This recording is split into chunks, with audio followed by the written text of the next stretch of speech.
At its peak, the town housed little more than 60 residents. Today there are none. But it's possible you know of, or have at least seen, this town. It sits in the desert 60 miles from any population base. Once upon a time, it thrived for being such a small place, but if you needed gas or were a little hungry, then this town with no residents is still a place to go. There's a gas station. It still operates, full service, so paying at the pump means paying an attendant.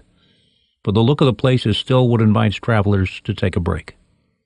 Stepping inside the only retail offering in town is like stepping back to 1960 and finding you don't really want to leave.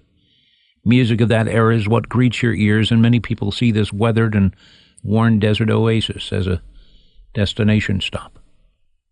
Maybe it's the hot dogs or the tasty root beer floats, but some who intentionally choose a forsaken highway in a seemingly inhospitable piece of desert will not pass it by. Now, the owner likes this dynamic. Sure, Kyle could take his inherited desert oasis and leave it to blend back into the arid environs, or to improve it to a standard that any convenience store owner would be proud of. But this is a place of chrome and hope. That's what his dad believed, and those who owned it before him.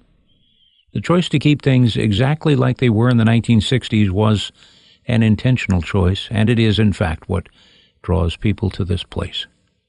Yes, things have been a struggle. Rains closed the roads for weeks at a time. A pandemic kept people at bay, but someone got the word about this place because it plays host to a worldwide audience today.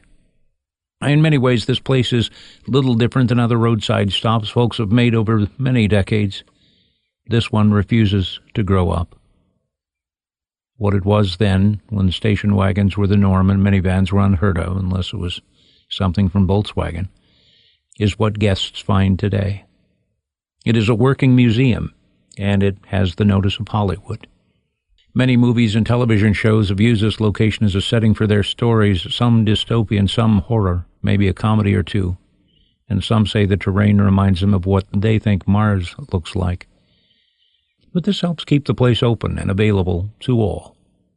And when the rattlesnakes threaten to reclaim the town, there is someone who is available to relocate the slither critters to a place of their own. But along this stretch of forgotten highway are other places with similar stories, and many seem locked in a different time with different perspectives, but the same hope. And there are those who still believe that this town can exist, and residents might return. There's been talk of reviving the motel, opening the post office, and capitalizing on the historic nature of this ghost town. Yes, the school is closed. The hotel is closed. But one regular set of tourists is the railroad that still passes this relic along the Mother Road, Route 66, and a little spot known as Amboy, California. And you've either been there, passed by there, or heard about it for the first time today. And perhaps you'll remember that history always has a backstory.